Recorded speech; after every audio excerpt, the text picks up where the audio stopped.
አዳዲስ ጥናቶች እንደሚያሳዩት ህፃናቶች በሁለተኛው አይነት የስኳር በሽታ እየተጠቁ ይገኛሉ።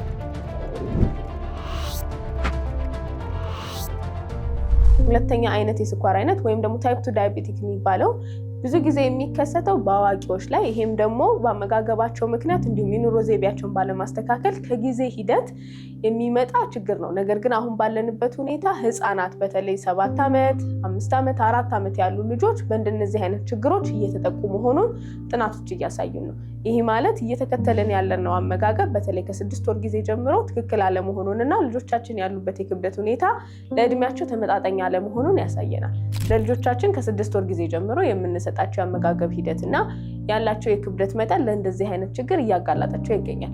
ስለዚህ በተቻላችሁ አቅም ወላጆች አመጋገባቸውን በማስተካከል ልጆቻችን ተገቢውን የጤና ሁኔታ ላይ እንዲሆኑ ክብደታቸውን ማስተካከል እንዳለባችሁ መዘንጋት የለባችሁም። ለዚህም አገልግሎት እንዲሆን ለህፃናት የተመቻቸ የአመጋገብ ስነ ስርዓትን አዘጋጅተን በልሂም የስነ ምግብ ማማከር አገልግሎት እንጠብቃችኋለን። መታችሁ ጎብኙ።